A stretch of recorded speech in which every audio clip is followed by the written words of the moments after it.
It's a mouth to yoke. It's a mouth to yoke. We're gonna talk about stuff and get down to work. Oh yeah.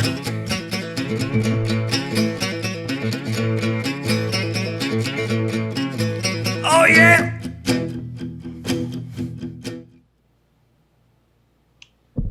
And we're live. What's up, bud? What's going on, Bradyn? Fucking stoked to be here and talk to you, man. Oh, dude, There's a lot to talk about. Like I was saying, this is the most anxious I've been on the podcast. This is episode 20. Hell yeah. I was just counting. I might have miscounted, but that's okay. I'm pretty sure it's episode 20. This is I think just because we were talking back and forth, that I just the anticipation was getting with me. Yeah, it's a very anxiety-inducing time that we're living in right now. Like, it's where do you start, right? Here. We start here. Yeah, I think we're living in a time where instead of talking to each other and like having conversations about things, we are sort of living in two separate bubbles where we are fed news stories that we already agree with. We're never being challenged on any of our ideas, so we like draw caricatures of each other instead of like trying to hear each other out, basically, I guess. And I don't know, like where do you think we should start? Because I think we have some areas where I think there's a lot of agreement, and then we have areas where there's maybe more disagreement. Well, I think it's hard to draw the line at really where the divide is, but I have some theories. One with my personal religious beliefs, I believe in God, so I believe in good and evil, and I think that there's a metaphysical, spiritual battle that is happening first and foremost. Some people recognize it, some people don't, and that's okay. But you can totally brush that to the side, and we could still have a whole host of conversation of like the dualities of what's happening. All right. Okay. So and the pools. I guess what I would say is like, can you try to sell me from a Christian standpoint why you think Donald Trump would be better to unify this country? And I say this, I know that Joe Biden, like we can just talk about this because the election's like 3 days away or something.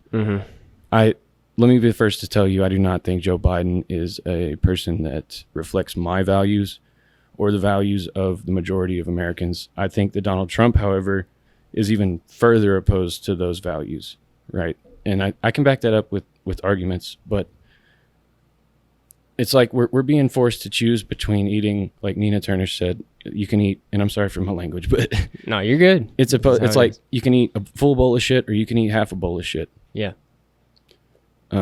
That's how I view this election. I view a vote for Joe Biden as a harm reduction measure. I do not think I think he's a Christian himself. Like I don't think he's a satanic,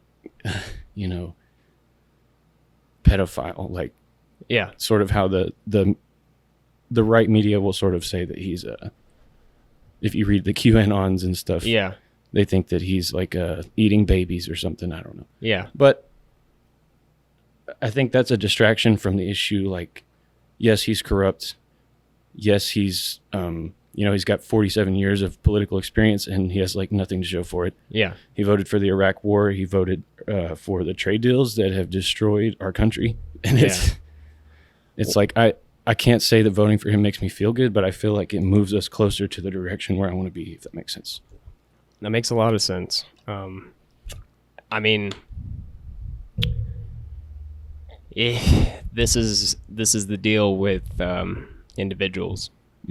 We're all each individually being brought up in very unique ways. We're all different, and so the way I view the political spectrum is there's the hard truths, and then there's the grind truths. So the hard truth is this country's never going to be okay until we get done with this two-party system. I fully agree with that 100%. That's the hard truth. The forefathers were completely against a partisan system because what it does is it, instead of having power in the hands of the people, you're immediately putting something to obstruct that in a political party. So instead of the goals being towards the betterment of society and the betterment of working people, you're more worried about the success of your political party. Mm-hmm. And I think that shows true with the Republicans right now, because when Obama's in office, they will rail about the deficit and, you know, how we need to cut spending. Look at Donald Trump. I mean, we got the highest debt that we've had ever, I think. And not a peep about the deficit until it comes time for like COVID relief talks. And then they say, you know, we need to cut government spending. We need, you know, we can't focus on that. We need to put money in the hands of corporations so it can trickle down to people like us. Mm-hmm. And I feel like that doesn't work. I feel like we've tried trickle down countless amount of times. I feel like the best way to help the economy is to put money in the hands of working class people, because they are going to go spend that money in their local economy. Mm-hmm. And then everything, like they say, a rising tide lifts all boats, right? They try to use that argument. I think if you want to rise the tide, you put, you know, it has to come from the bottom up instead of the top down. Does that make sense? Yeah. Like UBI, for example, you work in automation, you know that some of these jobs that are going away due to COVID are not going to come back. Mm-hmm. And we're going to have to do something to keep people fed and housed. And if the number of jobs is decreasing, like what other way to do that? And people say UBI is good, but it's also a form of socialism, which is, you know, that's kind of like a word that'll trigger a lot of people. It can trigger me. Mm-hmm. I got to tell you. So what do you think socialism is, if you had to define it? If I had to define it right here, the last time I looked at the definition was just the control of means and production by the government. Well, it's by the government, I guess, is one way you could interpret it, but it's more supposed to be the people. The people own the means of production, distribution, and exchange. Well, it's people with power. Right. And you can say that the people are in charge of that if they democratically elect people that make those decisions. The problem is, you know, we can democratically elect people right now, but I don't think we're being looked out for by the people in power. Not to say like if you look at a country like Sweden or Denmark or Norway, they have what's called like a social democracy, which is a basic like framework of a capitalist system with good social programs that help with things like free public education, free healthcare, things that improve society. And they kick our ass in a lot of metrics, like general overall health outcomes. They kick our ass in. They're more educated than we are, better education than we get. Their wages are higher than we get. There was an interesting statistic that I read recently that said, if you were to distribute income the same way as you distributed it in the 1970s, the median worker, which means like instead of average, median's a better representation of that because it's like what most people are making. That would be $92,000 a year right now if we had the same tax or the same wages that we had in place in the 70s. And I think we could also raise the corporate tax rate a little bit back to what it was even in the 70s. I think it was like 30%. And it's funny because when Donald Trump says like make America great again, he harkens back to that era. Yeah. And he might even be harkening back to the FDR era where we used the New Deal to get us through the Great Depression and to get us through World War II. And that dude was a social democrat. Like, so I don't think it's anti-American necessarily to be a fan of social democracy or socialism. No, I just think it's anti-human. Almost. Can you elaborate? The Soviet Union, the Nazis, just how human is almost the most anti-human thing out there. Well, okay, so Soviet Union was a authoritarian communist regime, right? Not a socialist. But that's government. that's what the initial push was towards.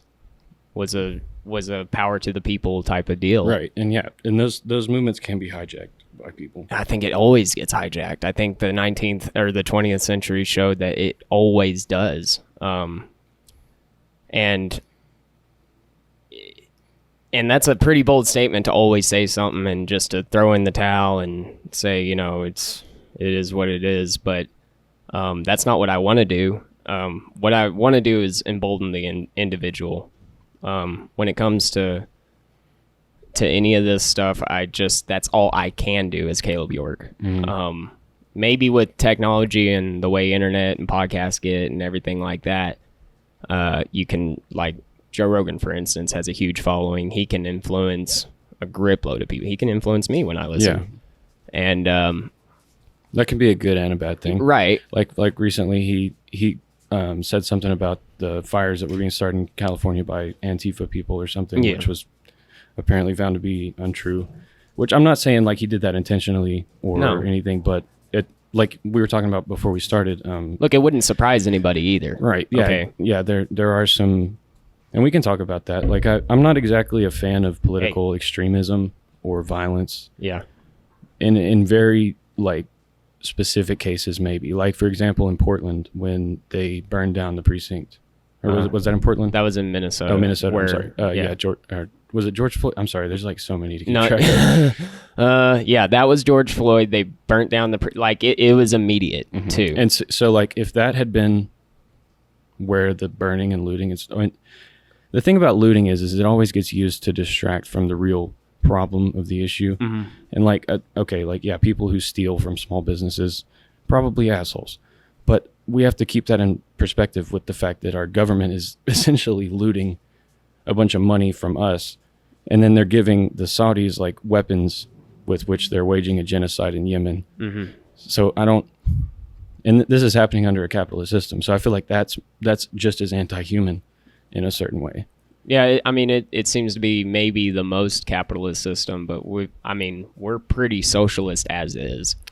We got a grip load of socialist programs and everything like that, and that it's not, to me, again, I'm trying to find my words better. I'm not trying to A and B it. Let me ask you this. Okay, so when Trump started his trade war with China, a bunch of our soybean farmers took a hit directly from that, and the government had to step in and start giving them subsidies to cover for their losses. Do you think that that's do you think that that's anti-human? That's fundamentally socialist. No. I think that we take subsidies all the time in our energy. I think we make an error. That's what I'm saying. We are socialists. But look, I really do love this country. Right. No, I do too. I still do love this country. And the divide gets to where if I say that, fringe people are like, well, you're a white nationalist. Yeah, and you're I white understand supremacist. that. There you are have people white supremacist that flags in the background, by the way. And I'm like, okay, well, this is hard to go down a conversation like that. I think you and I are capable of having. You do have blonde hair and blue eyes, I will say. You know, are you sure you're not a Nazi, Caleb? No, I'm not. I guess. I'm kidding. No, that's the thing. I feel like the problem is there is white supremacists. There are neo-Nazis. We have to be very clear about that. And they're not exactly dogs. It's okay, puppies. They're not exactly. I feel like they've been emboldened by some of the rhetoric by the president. That's not to say that every Trump supporter is a Nazi or a racist. I do think that every racist or Nazi is a Trump supporter. Let's put a pin in that. Hold on. Let me get these dogs out of here. Hey, dogs. Crazy. We're getting them riled up with the political takes. It's too spicy in here. Oh, man. Well, apologize for that, folks. But anyhow. Okay, so I just was saying that I don't think that every Trump supporter is a racist or white supremacist or a Nazi. But I do think like 99% of racists, Nazis, and white supremacists all support Donald Trump. Would you agree with that statement? I don't know, because I don't really know any really personally and haven't looked. But I also seen, and this goes back to the echo chamber thing with social media, I've seen a white supremacist endorse Joe Biden, which could be a ploy. You know, could be like a. I'm not going to say Joe Biden's not a racist. Like that's the thing. Probably a little bit more openly racist. Yeah, if you look at his '94 crime bill, he called black people super predators, and you know he's just as racist. It's like the Democrats have a nice veneer of social justice over their racism. You know what I mean? So I think both parties are racist in a way, but you know when you have like the people in Charlottesville who are chanting blood and soil. Yeah. that's Nazi shit. Yeah, And I feel like that's whack for sure. Okay, so we can agree on that. Uh-huh. And I think that's a good thing. The problem is, what do you do with those people who hold those beliefs and view Donald Trump as like their guy? Like, okay, and I'm not saying, I'm trying to think of how to say this like without being a screeching liberal. Okay, so do you think Donald Trump is racist? I think he's just old, Really? like my dad. Well, yeah, and I think each generation is like slightly more progressive than the last in a lot of ways. But if you listen to what he said about like the Central Park Five, he called for the public execution of those people after they were vindicated with DNA evidence for a rape that they didn't commit. Yeah, I mean, you also put somebody on a lens and film him and monitor him 24/7. He's gonna say some fucking wild shit, Right. And there's just certain aspects that I like about Trump that has nothing to do with any of that. And I can give the thing is he talks like a populist, so I can understand why people like him, because he rails against these trade deals, he rails against the corrupt Democrats, all stuff that a lot of people and the wars, but we're still in Iraq, we're still in Afghanistan, we're slowly pulling out. He's poking Iran, like I don't know, and not to say that Joe Biden would be anti-war. He talks about war with North Korea and how Russians are controlling everything, and it's just it's a bunch of fear-mongering rhetoric on one side or the other. It's like, do you want a war with Iran and China, or do you want a war with North Korea and Russia? Yeah, that's basically the difference between Republicans and Democrats. Yeah, well, I mean, it just when it comes to that real serious stuff, like racism, because I do believe racism is serious. Yeah, if it it's exists real in this country. We can agree on that. Yeah, and I definitely we can agree that it's a problem that I definitely agree with that. We've been trying to push under the rug for 400 years, basically, and we haven't. I don't know if we've been trying to sweep it under the rug, though. I mean, I do think that the way the Constitution got wrote was to predate a exclusion of slavery. The only reason it didn't happen in the first place is because it wasn't a majority vote amongst the 13 colonies.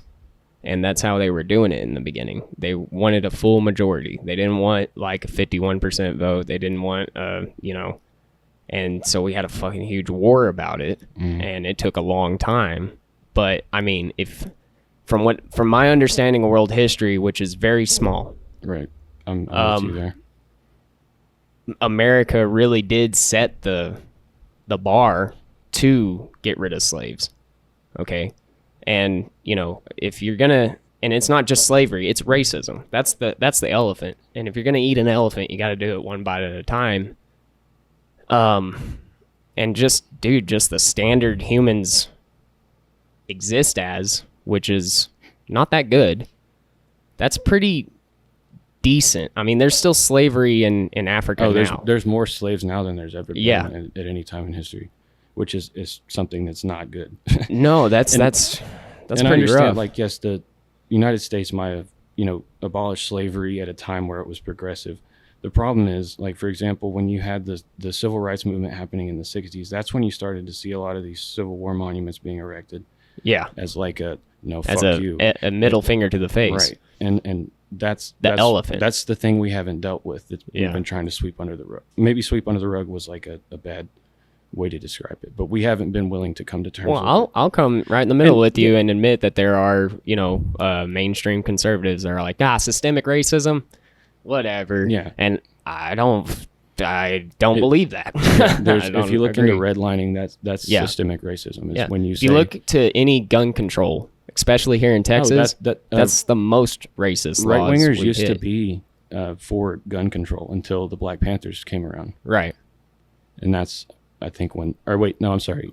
The other way around, right? Yeah, sorry. Yeah. The other way around. Inebriated.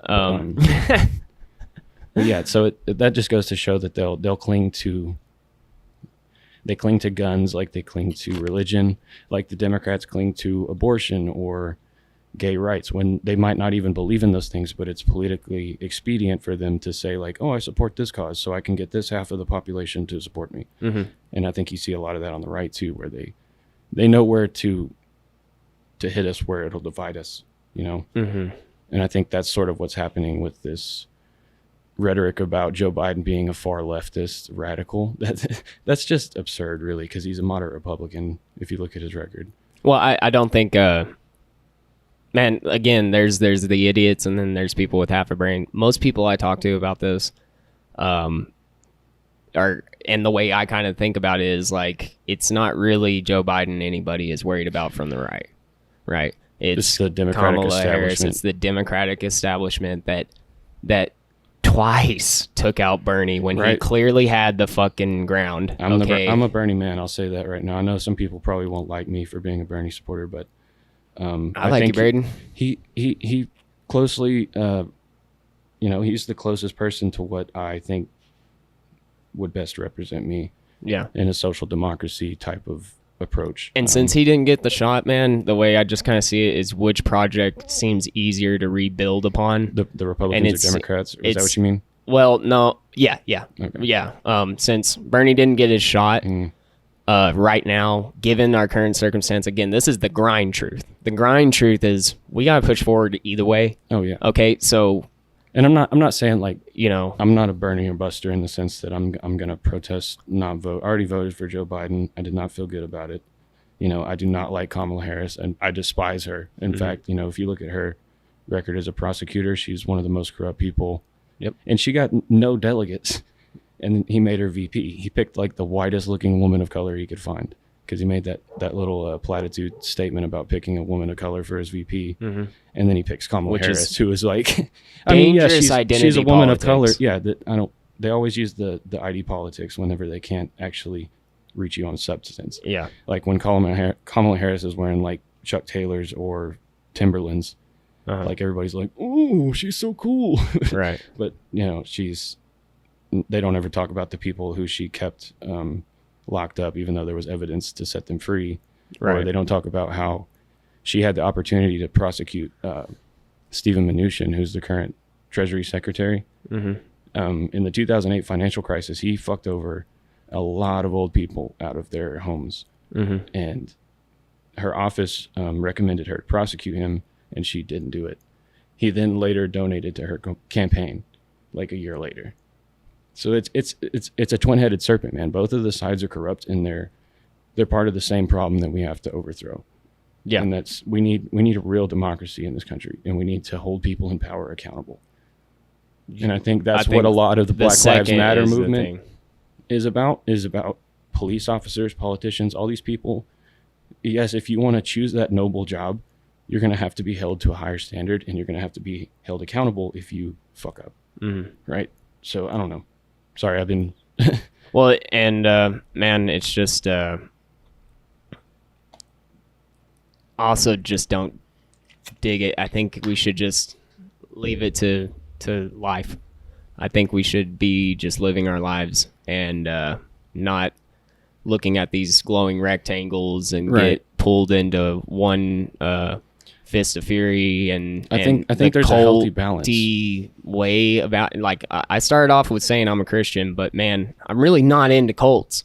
Okay, and I know that's to some people that can't get over that, then sorry, but I'm not into cults. And when you sit there and tell somebody to raise your fist or bow down or whatever, that's a little much to me. Okay, and that's just gonna piss me off. Are you talking about the Black Lives Matter people that like mobbed somebody at a restaurant trying to get them to announce their? I have seen a lot. Because there's a lot of hyper woke people.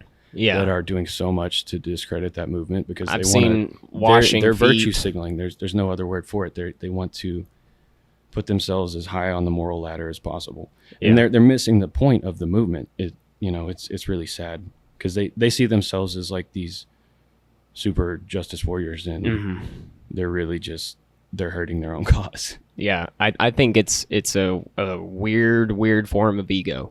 Oh yeah, for sure. It's like it's usually these super upper class like people in California who like they don't really have to work a real job, but they decide they want to use their free time to scold us working people into being these super ideal citizens, I guess. Mm-hmm. When really, if you criticize or if you took any time to like look at their views, they'd probably be pretty racist. Yeah. You know, the same people that think that these black people need white saviors to come and speak up for them. Like, no, just shut up and listen to what these people are saying to you. I guess. And I'm part of that problem because I'm a white dude here talking about something that I can't 100% speak on because I don't know. Yeah, I don't like doing it. Right.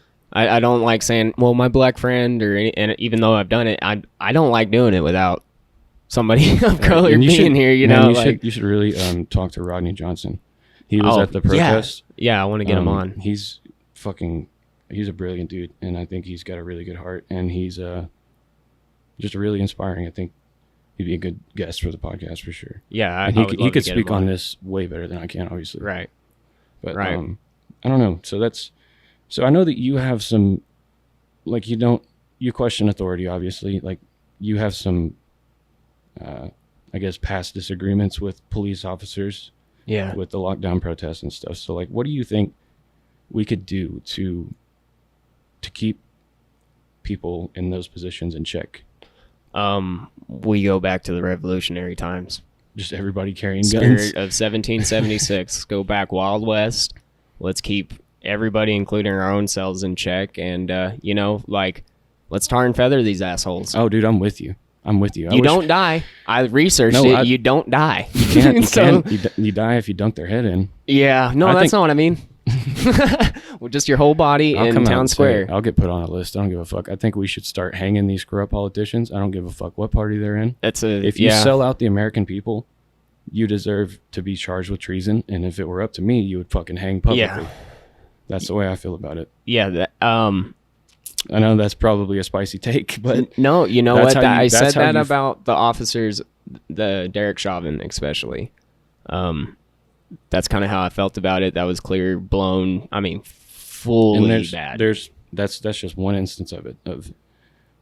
There was a story I read recently about an ex-vet who was a cop. There was a call, a woman called saying that her ex-boyfriend was at her house and that he had an unloaded gun and he was just really drunk and he wanted to commit suicide by cops. So this vet pulls up, pulls his gun on the dude, and then the other guy who's drunk points his gun at the cop. Mm-hmm. The vet hesitates to shoot. He's like, "Hey man, I'm just here to, you don't have to do this. Like, we can talk about this. Just put the gun down."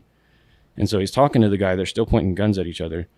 I guess at some point the cop had radioed to say like, there's a guy with a gun. So eventually another cop pulls up, sees them pointing guns at each other and just unloads on the drunk dude. And I think that's kind of like the duality of man thing, where you have somebody who's a little bit more cool-headed, mm-hmm. who's like trying to de-escalate the situation, and then you have somebody else who's like maybe a little more trigger happy, mm-hmm. and doesn't have that same level of restraint. I think that's also an argument why we should have more training, and we should also incentivize. I was just about to incentivize vets to join. Yeah, because there's a lot of fucking homeless vets in this country. That's something that I think now you can argue like the American sort of military is guilty of doing a lot of fucked up shit. Not to say that the troops themselves deserve any of the criticism for that, but more the leaders that send them to do these things. Mm-hmm. But there's a lot of homeless veterans in this country. I mean, hey, if you can give a vet a job, and he's trained, he knows how to engage, and you could even say like when you go to Iraq, you're an occupying force. Like, you don't know what I'm talking like I actually served. I didn't serve, but I imagine, all these people look alike. You don't know which one of them are, extremists, which ones are just good people who are trying to live their lives. And I feel like that's how a lot of cops feel, because they when you train them, like my dad went through police training and he said that they would show him video after video of a cop pulling somebody over, everything going normal, and then next thing you know, the guy pulls out a gun and shoots the cop. And I feel like they sort of condition you to be expecting that 100% of the time. I understand that it's a complicated thing, because at the end of the day, you just want to go home to your family, right? But again, I think if you sign up for that job, you need to realize you're taking on a higher level of responsibility. Yeah.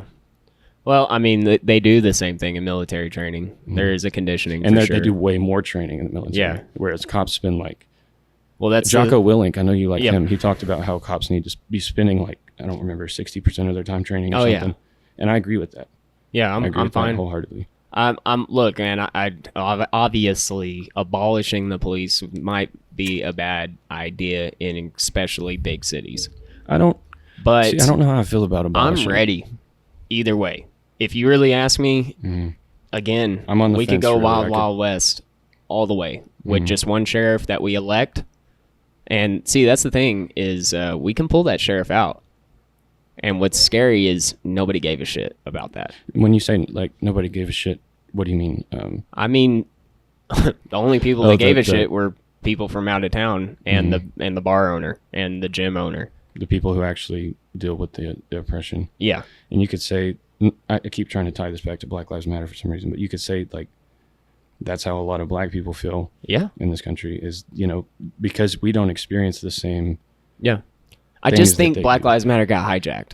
Yeah. And I think it happened pretty early on. I don't know if you could say it got hijacked because Not fully? 93% of the protests were positive. Like that's a verifiable fact. Yeah. But you can say there are like extremists that are, throwing Molotov cocktails, smashing windows Yeah. or whatever. Some of that may be agent provocateurs. I'm not trying to say like there's nobody on the left. I think the police had some agent provocateurs there's as well. proven instances of that where cops have been found in plain clothes starting shit. Yeah. And because if you're a cop, how do you ensure your budget gets increased? Well, you fucking sow more chaos if you can do. I mean, I'm not saying every precinct does that, but there are precincts that do that. It just seems weird that the cop individually would make that decision instead of like a more higher Right. up kind of like, hey, we're going to pay you extra to do this. Mm-hmm. And Because I think that's what's happening. yeah, and it's not like those cops are ever going to admit to that or anything. No. Because there's a No, you would need to, especially nowadays in this court system. I mean, Hillary walks, Trump walks, they all walk. Trump blatantly broke the Constitution. Now, I don't care about that rule. I don't agree with the rule. The presidents used to have power. I think the president should determine if aid goes to whoever. I wish the aid would stop to a lot of these places because it's not aid. It's funding wars. That's what you're doing, and it goes into the wrong hands. And again, this is where more than anything, it's authoritative, no matter what, whether it's on the far right or far left. I don't like how every little change that happens, especially demonstrated in the 20th century, all that power got concentrated even more so in a smaller group. And, it just became an elite, which is what we have now globally. But I think we got to use a little bit of nationalism to fight that. We got to have a little bit of pride in this country and get back.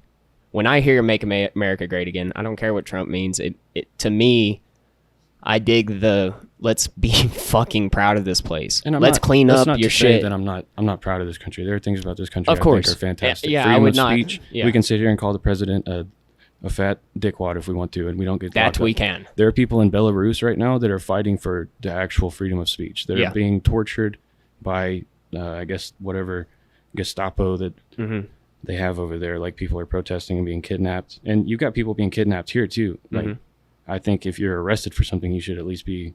And our freedom of speech is being penetrated right now. Trump, whenever he gassed those peaceful, I mean, I know people hate when say peaceful protesters, but it was literally a peaceful protest, like at the where was it? The White House. Whenever he went to that church that was boarded up and like held a Bible for his picture. It was burnt. Was it burnt? The church burnt down, dude. Oh, I thought it was like boarded up. It burnt down the day before. That's why they were tripping. Okay, because it's chaos. That's the issue with chaos. Yeah, maybe those people kind of came back and they were actually, peaceful protests. But what happened was that church burned down next door to the fucking White House. Right.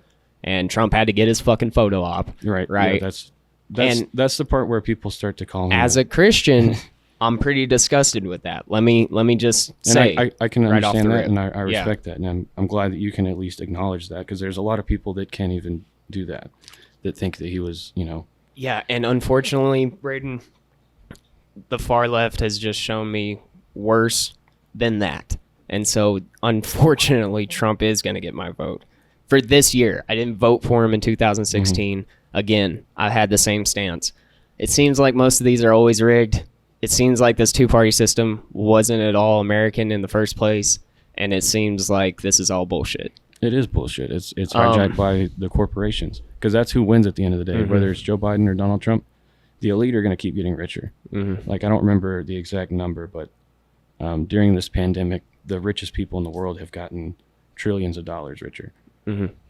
And that, I think, speaks to the economy that we have, where it's, we're after a couple of years of having like a bunch of different diverse companies, and now everything's being acquired by like these 6 mega conglomerate corporations, or however many it is. And now it's like, you spend $1, that dollar used to be divvied up, into a couple of different places, whereas now 99 cents of that dollar is going to fucking Jeff Bezos or Mark Zuckerberg or something. So I don't know, man. It's just, I feel like we need a fundamental change in our system, and I feel like we can both agree on that. At the end of the day, we both want good jobs. We want our families to be healthy and happy, have a good school, which is something else we can talk about, because I know our school system is terrible. Yeah. Well, I mean, look, and a job's a weird word to me, because being a good father is a job, right? And being a good husband's a job, and being just a good person is a job. And I don't mean a 9 to 5 when I want a good job. I mean, if I had my land and I was working my land and I was just continually trying to make it self-sufficient and have my family, and it's not just going to be me. I'm not going out in the middle of nowhere alone. You're out of right. I'm getting my friends, we're getting our homies, we're getting together, and we're going to just purchase a big fat little deal and try to make it work. Sounds like a commie. Right. Sounds like you're a communist to me. Yeah. Well, egalitarian, which is Judaic, and I'm definitely I like going down to the basics. I'm not a fundamentalist per se, but I enjoy the basics. There's a respect I have with it. I think some of us, or the majority of us, made a wrong turn somewhere around 1900. Yeah. Like 1900 and 1920. I don't know. You could say the Industrial Revolution did a lot of good things, but it's also led to a lot of the problems that we're facing now. Do you believe in climate change? I know that's kind of off topic. Yeah, the climate changes. Okay. So I just, and I'm do sure, you agree that it's that mankind is exacerbating that issue? Or would you say that? To what degree? You have a number? I mean, if you look at a graph of the carbon emissions from like pre-industrial times to now, and global average temperature, it's pretty much like the same line. So that to me, basically, if you broaden that timeline and get back to prehistoric times, I don't know about there is fluctuations. There's a thing called the carbon cycle. I think we put carbon in there. We're releasing more carbon than would be released normally, which is speeding up the regular fluctuations of temperature. Just from the lack of green. We're gonna have a hard green, which is what, dude. That in the prehistoric times, it would have been difficult for a human being to live in, because it would be a little hotter. But I don't think we're going that far, and we're definitely just putting out a lot of plant food. The thing is, though, it's like we're living on a knife's edge. So, like, a small fluctuation in the global climate can change our entire ecosystem in the way that now people can't grow crops where they used to grow crops. Now you're having massive fish die-offs and things like that. Those are going to have repercussions. Like, you think we have a migration problem now, just wait until people can't live in certain areas, and then they're going to go flocking to where you can still grow a crop or catch a fish or something. Yeah. And but so there have been always we have to take seriously if we want to continue the level of life that we have on this planet. Right. And I know, like, not to sound fear-mongery about it, but I think a lot of people sort of write it off, whereas, I mean, I wouldn't write it off, but I also would say that there's always, if a volcano erupts, you're shooting a bunch of carbon, and it could change the weather a little bit. And that stuff there's oil spills in the ocean, way more than BP could ever dream of putting in. And there's actually fish and organisms that like it, that chill in it. and I deal haven't with heard it. of that. Yeah, up in Canada, they cool down. And I've seen, we could go back and forth on what I've seen versus what you've seen, but Well, yeah. I think it's how, if we wanted to fix this, how we're going to fix this. It's not a carbon tax. It's not getting rid of the oil field. And we have to be either. very clear, like 80% of global emissions come from like 100 companies. Yeah. So it's not something where you are, like the liberals will say like, oh, ban plastic straws, ban plastic bags, that'll fix it. Like, no, stupid ass. It's you have to go from the source of where all this carbon is coming from. And a lot of it's coming from like, I think it was 80 corporations or something. Yeah, I don't know if it's just oil 80%. field or coal, or because coal burns pretty freaking clean. Right. And things are getting better. Like we have better mileage. What is it? Like this sort of regulations on how fuel efficient cars can be. Right, your catalytic converters are getting more efficient. getting good. And honestly, still a diesel shooting out of somebody's exhaust, that's cleaner technically than what comes out of a gasoline engine. Really? Still. That's Because it's carbon monoxide coming out of that. What comes out of the diesel is just carbon dioxide and water and air. That's all that's happening there. It looks sick, but it's not. It really isn't that much to me to write home about. And I am on the environmental side of the oil field. Right. I dispose of water, and I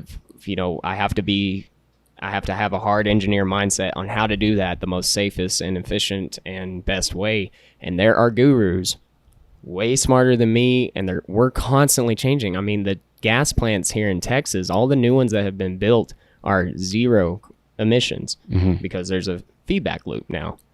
And we're retrofitting. Dude, we're fucking working on it. The kid that cleaned that made that machine that's going to clean the plastic in 3 years, hopefully, Oh, really? Yeah. He's a freaking 19-year-old Australian kid.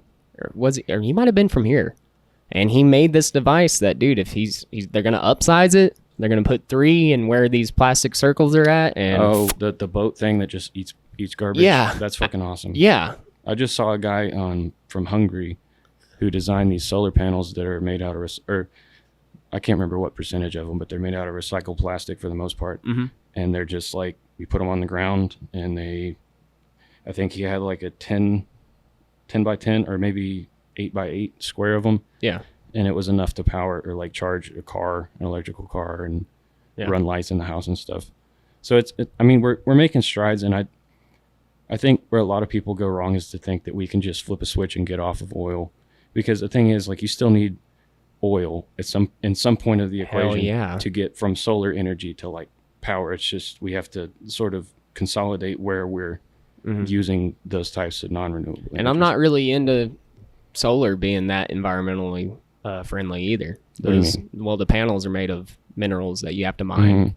The lithium and the you can precious talk about metals. the things, the sort of like unfair labor practices that go into that shit's fucked just up. like your diamonds. I'm not fucking into diamonds, right? For that exact same thing. Blood diamonds are not that cool ethically and just even environmentally. But ethically, solar gets a little weird. And there's this even little I forgot what the mineral was. It's in Mexico. There's a weird little standoff between world governments in Mexico over this little territory. It's very us too. It's been a while since I read that, but I think in my brain, what makes a little bit more sense is working with what we got and improving it in this instance, just because I'm in it. Okay, Right. I'm witnessing it, and we're just gonna have to push forward. And methane is truly what is carbon monoxide with one oxygen molecule, and methane is what's killing us. That's in the landfills and primarily out of your gas engine cars. Diesel's a great burner, and it's a particle. So anybody in science, and I'm an idiot, okay, but you can get particles. Oh, we know how to do it. There's people who are working on like carbon scrubbing technology, Mm-hmm.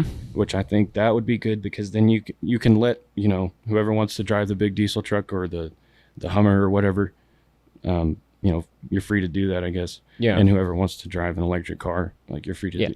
This carbon global climate change, I think, is a great conversation, but it gets hijacked by the radical left to push a carbon tax that won't fix shit. Okay, Yeah. and it will only hurt industries. Well, if and you put hurt those, people. if you put those carbon tax on the right people, it might not hurt. I don't know. Like I think we should be careful about taxing because I know that word scares a lot of people. Hell yeah. And see, Trump will use it. Says like Joe Biden wants to raise your taxes. Well, Joe Biden's only going to raise taxes on people making over $400,000 a year. Yeah. So it's like, no, Joe Biden wants to raise Donald Trump's taxes, not yours and my taxes. But what it kind of does to me is kind of takes away the incentive to want to make that much. Well, no, see, this Right.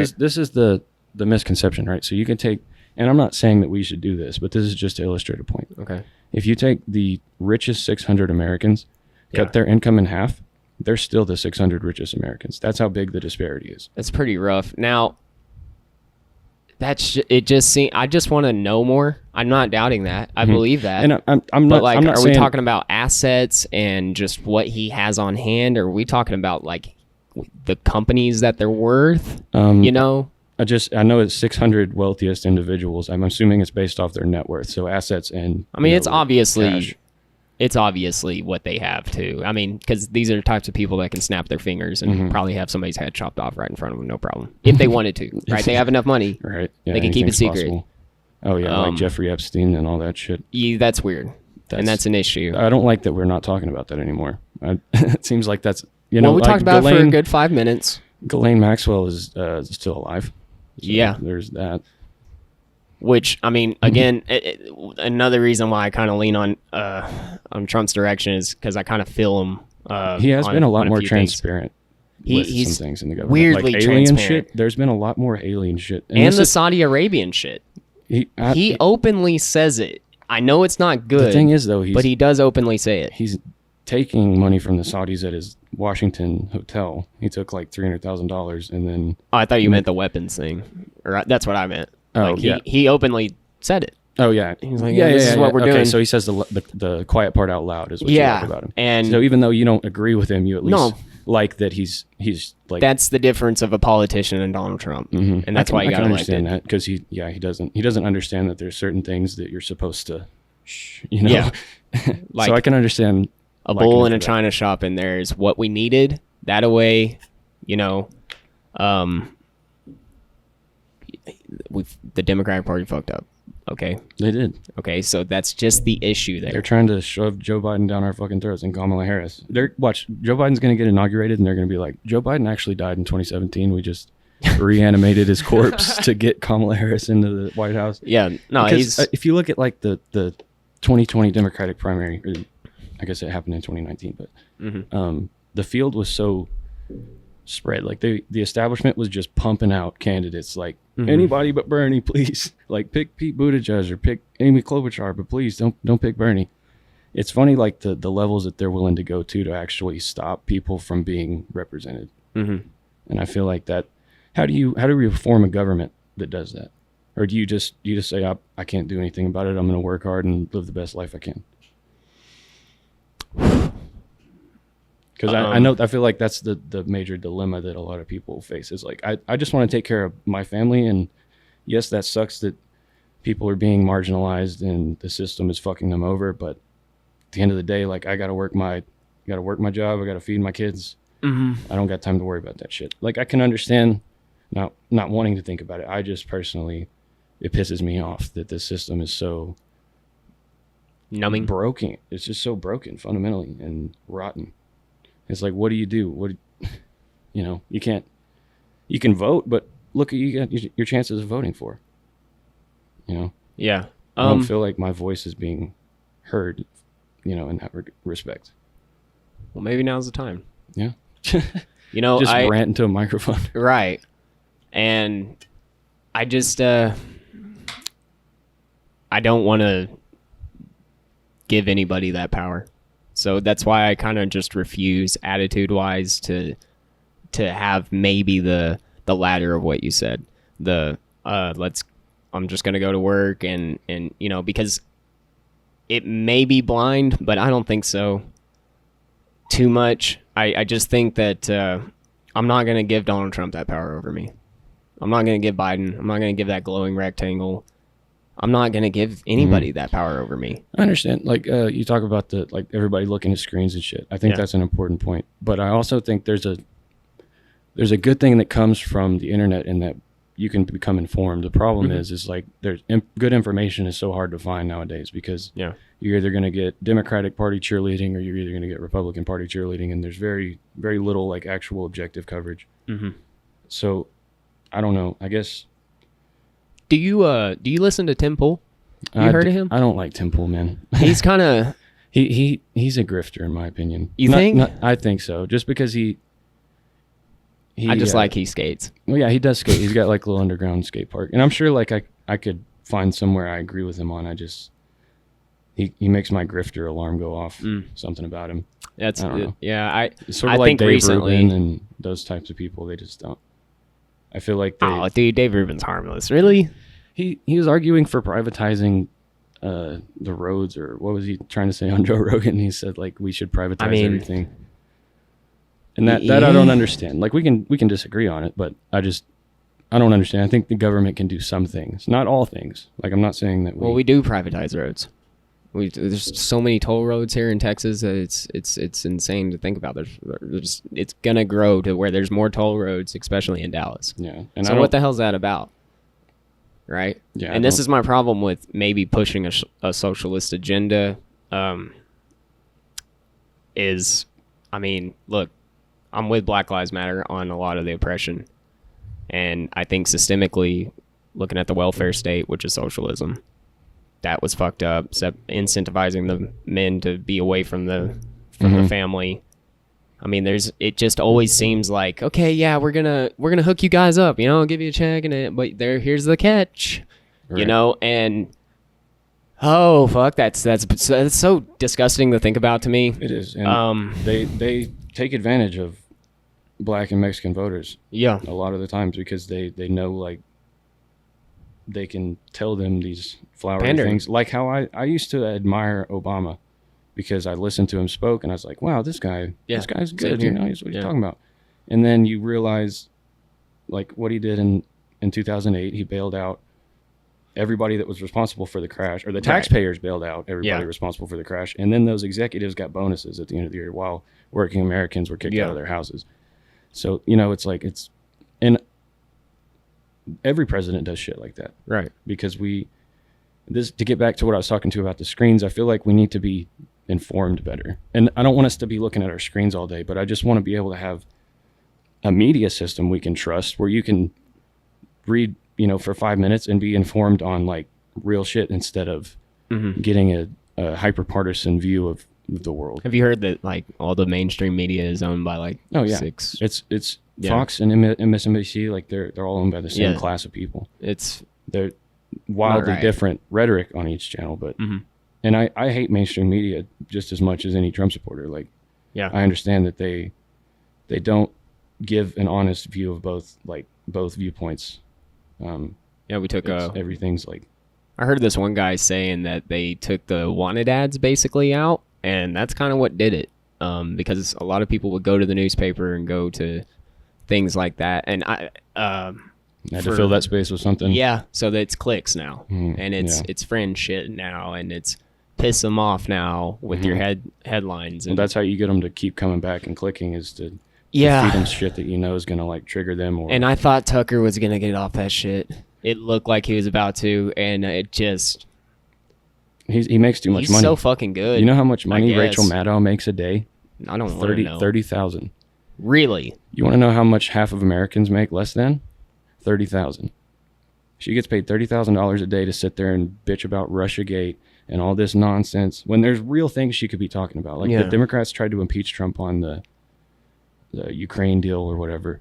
There's like real things they could have gone after him for. But the problem is the Democrats are also guilty of those things, so they can't. Well, they pushed his laws, right? Pelosi really does work for Trump, and the other way around. I think it's all like wrestling. I think it's like wrestling. One of them's playing the face, one of them's playing the heel, and we're the audience that's buying it all. We did like wrestling when we were younger. Bradyn, you remember that? God, dude. That shit. We actually went to a wrestling thing at the Coliseum. That was sick, dude. That was so sick. That was cool. Those are good times. Simpler Hell times. yeah. Oh yeah. I need to get back into wrestling. That's the problem. I've been paying too much attention to politics. Well, then don't get into wrestling or football. So I've been saying that joke recently. Did you watch the game? No, I'm not into politics anymore. What? Oh, I get it. No, but hey, I didn't mean to break the God, you're on a roll. Oh no, dude. But like butter. But this is great, dude. I'm not mad at you. You're I'm clearly different. Oh yeah, and that's I'm the thing. different. I like to talk to people that I don't agree with because I don't like being in an echo chamber. Well, and it's one thing to bullshit with your friends who you agree with and stuff, but I like to look at things differently. Yeah. Well, there's one thing I like to add about that bailout. A capitalist might say that they should have just crashed. A true one. Right. Yeah. Free market. Yep. Free market and let them. And that's the thing is they pick and choose. Whenever they're in trouble, they say, "Oh no, we like that socialism. Yeah. Give us some of that government." There money. needs to be a mechanism to like, okay, if the That second you mechanism is pick and us. choose, you're done.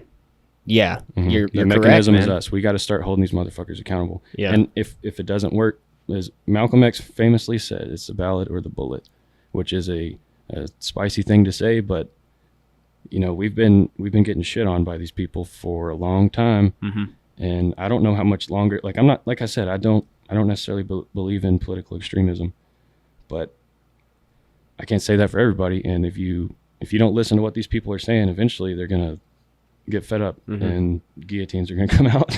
I guess. Yeah. And I don't know. I think this is going to sound so cliche, but I'm going to try and just love. No, yeah, that's what I'm gonna definitely. do. I feel like that's how you beat this. Yeah, is I'm going to by- arm up and train Right, and just in everything case, like that. But out of love, we will march on over collectively. Black Lives Matter, Trump supporters.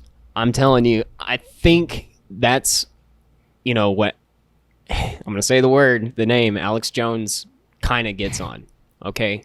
Dude, he's actually somebody I really like. Kyle Kalinske is going to be on the Joe Rogan show with Oh, Alex yeah? Jones, so that's going to be like converging of two bubbles. Did you see the Tim Dillon one and Alex Jones on Joe Rogan's? I haven't was actually 3 days listened to his in a while, but I like Tim Dillon a lot. It Alex was Jones is funny, great. but I think sometimes he says a lot of shit that's borders on harmful, like with the Sandy. And I know it's speech, right? Like Yeah. I'm not saying he should necessarily Well, be deplatformed or anything. Did you watch the Sandy Hook develop? Like, because I was watching his show when that was happening.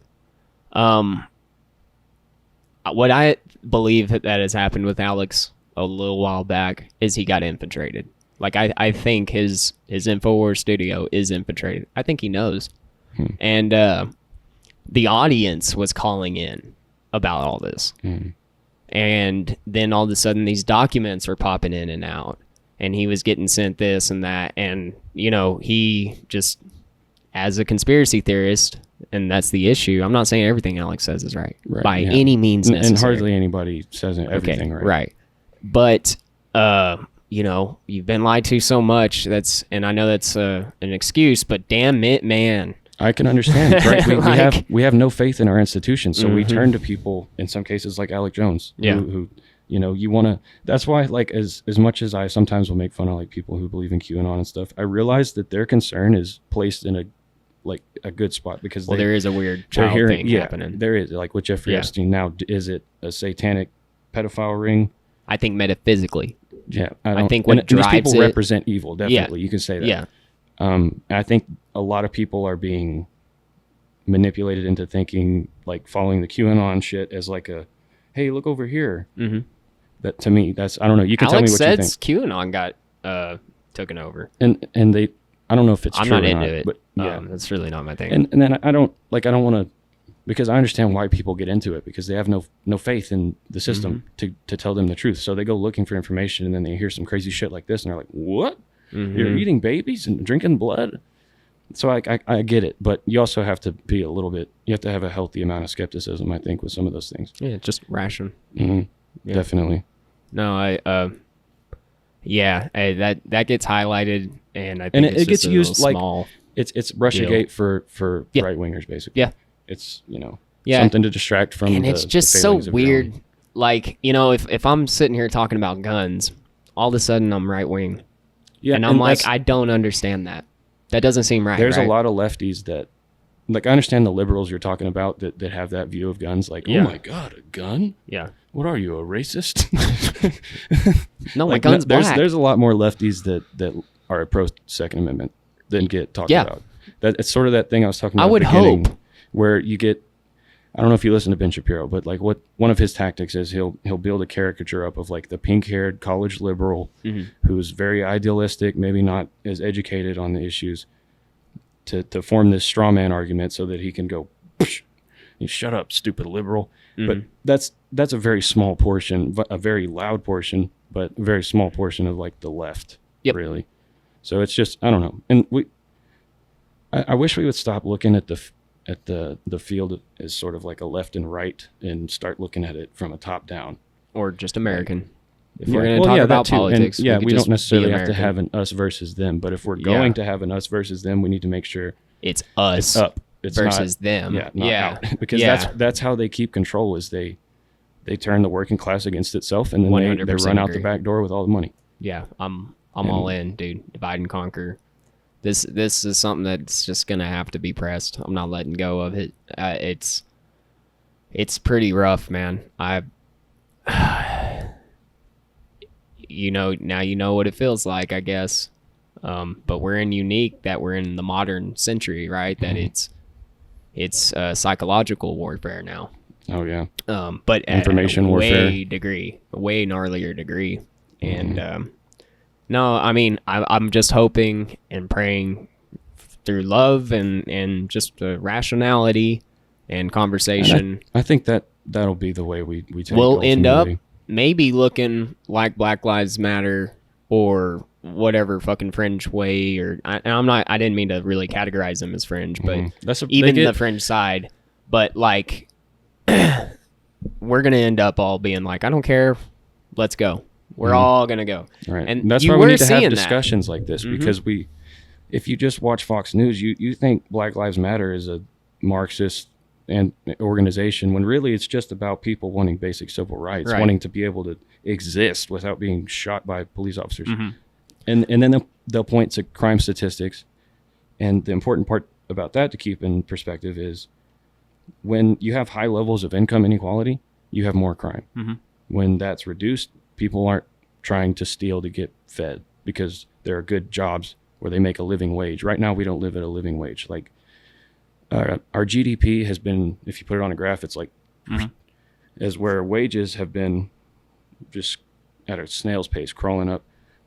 And basically, I mean, if you figure productivity by like basically the amount of value produced by each individual worker, that's how you get that GDP number that's like way up here, whereas the wages have just not kept up track with that. And that's basically what I think would fix a lot of our problems. That getting money out of politics, that's another important one. I was going to ask you if you knew where the biggest wage gap was at in America, geographically. Probably in New York or California or somewhere. Washington, D.C. Really? Oh. That's because high-income government-paid officials and nothing else. Like how does Nancy Pelosi, Walmart who workers. makes, what is it, like $200,000 a year? She's got like $100 million. Yeah, that's cool, I know right? she's old, but I know she didn't work for 5,000 years or 500 years or whatever that math works out. She looks like it. Yeah, she's old, but I don't know about that old. She's been taking some money under the table, and it's a bipartisan thing. Both of those, like, that's the one thing they have in common. They'll sit there and argue about abortion or gun control, but at the end of the day, they both agree that it's okay to take money from lobbyists and pass legislation that benefits those lobbyists or that particular industry. So I've heard, and I haven't done any research, but I've heard that, Trump got rid of lobbying. Now, he might have talked against it. What's happened is, but they're still lobbying. Like his inner circle family and others are getting paid now to influence the president, just to get close to the president, just to talk and just push something in his ear. So we're right back to square one. And that's what I love, like with the Hunter Biden stuff. That's corrupt. Like he's getting paid $1 million a year to sit on some energy board, right? That's not good. I don't think that's right. But we have to also keep in keep in perspective, like the Ivanka Trump and Jared Kushner made $82 million in 2017 working at the White House, which is 82 times more than Hunter Biden made. Yeah. So while those are both corrupt, and I'm not trying to say, one's worse than the other, I think we can both denounce them as immoral. Yeah. And that's the problem most people make is they fall in on Team Blue or they fall in on Team Red and they say, oh, nope. And we're forced to. I mean, you just said, I voted for Biden. I want to. Yep. I voted for Trump and just shit. because I'm scared. Imagine voting for somebody and not feeling like shit about it. That's what I have hope for in the future. Being able to vote for somebody who's... You know what? Baby steps. But yeah, that's something... I think that's realistic. Yeah. I don't know. I think that's we have to pay more attention to what these people are actually doing as opposed to what they're saying. Mm-hmm. And that, again, you need a trustworthy media system to give you that information. And it's not easy to find because a lot of the establishment outlets don't talk about the civilian death count in Iraq or the fact that there's an entire generation of children in Yemen who are about to be wiped out by hunger because of the war going on there. Yeah. Which is basically a proxy war between Iran and Saudi Arabia. And this global lockdown ain't helping a fucking thing. No, not at all. And it's depressing. Yeah, it's strange. I don't know, man. I don't know. Something keeps me hopeful for the future. Maybe it's just being naive, but I think we'll come out stronger on the other side from this. Hopefully. Yeah, I mean, if nobody's sitting back and learning, then we have an issue. But I think we are. I think the lockdown has been good for one reason, in the sense that it's given us time to sort of like, instead of going, fuck, I got to go to work. Fuck, I got to pay the bills. Fuck, I got to take kids to school or whatever. We're getting a second to go like, okay. We just get a second to breathe and like sort of observe what's going on in the world, which is a good thing. That happened last one. It's all good. Sorry about that. It's all good, dude. I actually got to take a pee-pee. Okay. I don't know. How long have we been going? Hour and 6 minutes. How long do you usually do these? For about 6.5 hours. Oh, shoot. No, I'm just joking. You got legitimately bummed out for a second. No, I just don't think I can talk that long. I wouldn't do that to myself. And I like my voice. No, I'm just joking. Dude, if there's one thing I could change about me, it would definitely be the voice. I don't like hearing my own voice with these headphones on. I gotta say, it makes me a little uncomfortable. My voice was a little shaky at the beginning because I feel like I'm hearing myself talk before I actually say something. It's a weird... Really? It's a weird... Might have to do it without the... I just like to know if we're... Oh, that's a lot better, actually. Really? Just one ear back. Yeah. Sounds a little more natural. A lot of people, if they don't wear the headphones, they don't know if they're doing this. No, yeah, I understand. But yeah, if we MC it, MC style. All right. I'm gonna take a break real quick. That's cool. Sorry, man. No, you're good. I'll clip it out. Talk this much ever.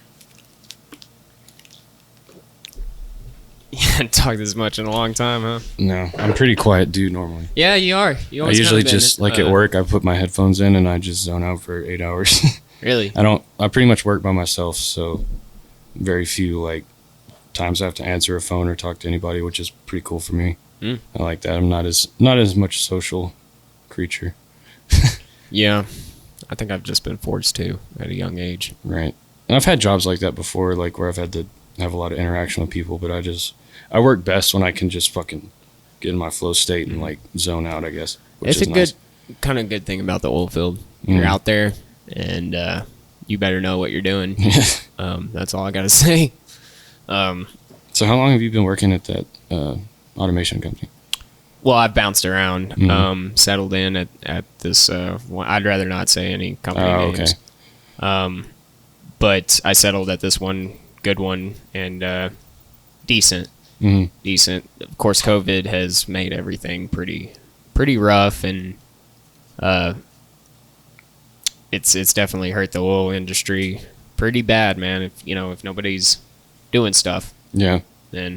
But there's starting to be like a bunch of layoffs in the oil industry. Yeah. Like I saw, I think it was a CBS 7 article talking about the executive at Pioneer was saying like he saw. Oh, sorry.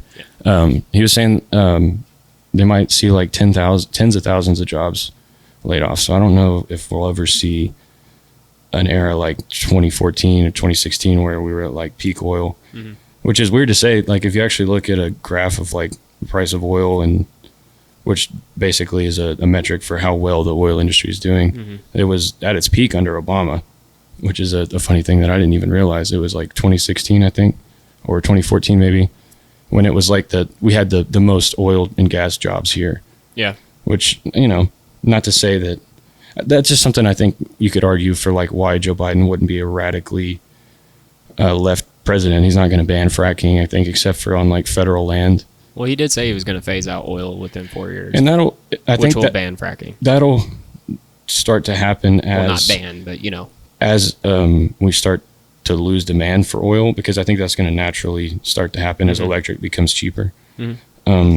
So and as a capitalist, I would just say let's naturally let the market decide. The problem is there's been a lot of big oil money that's been put into sort of suppressing electric car technology. Maybe not now, but I remember back in maybe like 2011, there was an electric car that I think Ford was making, and they just cut development on it. Well, Ford's always a little weird, right? Ford always has a little bit of weird issues behind the curtains.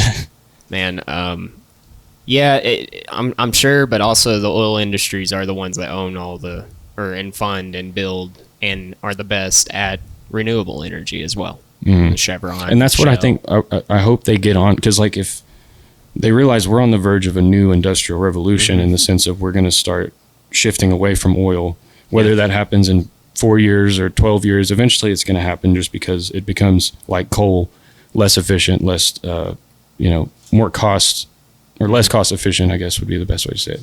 Well, coal just doesn't even burn as efficient either. There's a whole. That's why you get the cloud. But oil is a very peculiar molecule in that ground, just perfectly made for us. Almost, it seems like. I think it's just to get us by.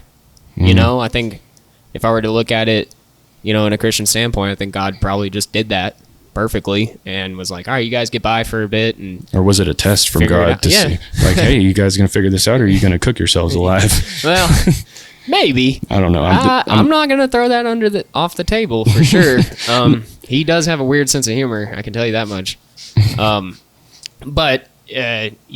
It's if you think I'm freaked out about losing the oil industry, not so much. I'm more freaked out about having a good infrastructure from an engineering standpoint. And right now, as it stands, solar and wind doesn't do it. Really? Blackouts left and right will happen. We're not ready. We're just not ready. But I'm in automation and electrical. I'd have a job. Yeah, you'd be doing the same stuff. Be fine. It's the same language. I love electrical for that exact reason. I just think, like, hold on, okay, just hold on, we'll get it. Yeah. You think nobody's working on it? It's the people actually. That's the issue. It's the people actually trying to make a difference. What they're doing is they're busy working, studying, and doing stuff. The people who are, and I mean in my sense, the right difference, and the people who are making the wrong difference are the loud ones. The ones, and. Right. You're really deconstructing everything, and I just don't think that's where we need to be at. A social revolution doesn't have to look like burning buildings. Right. And that's the thing, is like, what do you think? Do you think it will be like a peaceful revolution? That's what I would like. Like, I want us to reform the system without having a civil war or that's what I hope, but no, that's dying. Not what I believe. You don't think that'll happen? No. Yeah. Unfortunately not. It usually takes something pretty radical in order to shake up the system, and that's what I don't know. I think there's a lot of people that are almost like fetishizing the idea of a civil war to the point where and maybe that's a misinterpretation, but like Tim Pool, for example, will, like, if you look at his videos or whatever, you read the headlines, it's like U.S. headed for civil war imminent, and it's like he's planting these seeds. And I don't know if he's planting the seeds so much as he's getting clicked. He's getting clickbaits, but for sure, because there's a lot of people that want to see that. They want to see it's definitely evolved into that for sure. Unfortunately, I mean, I literally haven't been watching him for kind of that I've weird been- subliminal psychological reason. I've been like taking a break from most news in general Same here. lately. I've just Yeah, been too me fatigued. too. It's like there's so much shit. It's like fuck. I can't do it. I can go vote, I guess, Mm-hmm. or I'm not gonna go burn something down. Yeah, it's just it's podcast with me. If I'm, I like the Drinking Bros podcast. You would think it's way too Trump supporty, crazy. No, they're having a good old time, and the dude is super centrist. I think I forgot it. I don't know names anymore. I don't even know my I'll own have to check that. anymore. What is it called? The Drinking Drinking Bros. Bros? They're here in Texas. oh yeah. Yeah. And they're pretty good, man. I don't know. They had Alex Jones on twice too. Mhm. That's not why I listened to him, but I did see that. I do think Alex Jones is hilarious sometimes, like that clip of him with the llamas in his studio. Have you seen that shit? We got the master llama over here. That shit, like, as much as I think he's a crazy man, that shit was funny to me. I can appreciate the humor, at least, I guess. Man, I don't know. He's made his living kind of being the crazy in your face man, but there was a push to we got something here. Let's be legitimate. And the thing is yeah, he can't he can't tone it down. Like, that's just him. And I just respect people for being Themselves. Yeah. dude. Sorry. I can understand that. That's all you can do in this Right. life. So, that I just respect that, in Texan, I just don't want to be like white pride or white nothing, but we got to have some pride here. All right. yeah. And that's why Texas is kind of unique. There's We're the always only been that. state that's been a country. Right. And to be honest, wouldn't mind all the, So you just the country of Texas? Because Yeah. that'd be kind of sick. it'd be, Not if Greg Abbott's running it. Do you hear about Ken dear Paxton? God, no. What happened? Okay, so Ken Paxton, I don't know the specifics on the allegations, but there was like 7 whistleblowers that said that he was basically abusing power and taking bribes or making bribes. I can't remember which. I can 100% believe Yeah, that. he fired all 7 of the whistleblowers, which is gotta get basically him saying out. shut up. Yeah, we shut got to up. get him out, dude. I Ever agree with you. since that mask mandate, and before that, I think there was 2 years ago. First of all, my friend Thomas Mathis has met him. He wasn't too impressed, and but there was a few years ago that there was the same little scenario that happened. But what really killed me is during this whole COVID thing, he makes selling lemonade on the streets legal or whatever. And he's all, these are common sense law. It makes a fucking video Snapchat of it or whatever. That's that performative shit because he That can't actually pandering. do anything. Yeah. They're going to try to do something where they're like, well, at least it looks like I'm doing something. Right. I mean, think he Trump did does a get- lot of that because I remember you were telling me about the pharma bill he was writing to sort of get rid of the middlemen. Mm-hmm. Okay, so that was in May, and in September he had a meeting with pharma lobbyists, and basically now he's going to send a $100 Visa gift card to elderly people instead of lowering drug prices because I guess of the meeting he had with the pharma lobbyists, Wow. which is We've already done that too. Mhm. Yeah, I've And seen that- somebody get that. it's I can, like, if he were to actually lower drug prices, I would totally Mm-hmm. give him credit for that. That's a good thing to do. Like, there's a lot of Democrats who will say, oh, because Trump holds this position, I'm going to hold this other position. Right. So, like, whenever Which is Trump, dangerous. yeah, whenever Trump was speaking with Kim Jong Un Kim Jong Un, right? Mm-hmm. Without any sort of like prearranged agreement or anything, people were on the left were like, "Oh, now he's talking to dictators." It's like, do you not? I'm in favor How of peace. else are we I supposed don't- to do this? like, let's not escalate towards a new war. I think that's a good idea to not have Well, more hell, war. even Ben Shapiro was all, you can't have the American flag and the North Korean flag next to one. I'm like, no, I think given past presidents and Obama's track record, I think war-wise, even though that military budget went up, occupying land, we have shrunk. And I have got to give Trump that credit. The peace deals that are happening for Israel and everything. Because I know he's like, at one point it's what's called yo-yoing troop numbers. Uh-huh. So he'll like, I think there was like 8,000 troops in Afghanistan or somewhere, and he lowered it to 4,000, picked it back up to 8,000, and then now I think right before the election he maybe to 3,000 or something. Well, from what I know, there since the COVID stuff, troops have been dispersed for aid. I'm hoping, I'm praying. Right. So the numbers that got deployed went up more, from what I know. But that, dude, that's a huge moving mechanism. Right. Yeah. Military industrial complex is an That's issue. that's one of the And the he main spoke out things about that, it. Yeah, he did Twice. And the problem is I don't. What scares me is he'll say one thing, like we need to get out of these wars. He'll adamantly like talk about the military industrial complex, and then when it comes time to actually get out, he starts dragging his feet like every other president does. And it's like, what are they doing that's making everybody go in saying we need to end these wars, and then as soon as it comes time to do it, they get cold feet.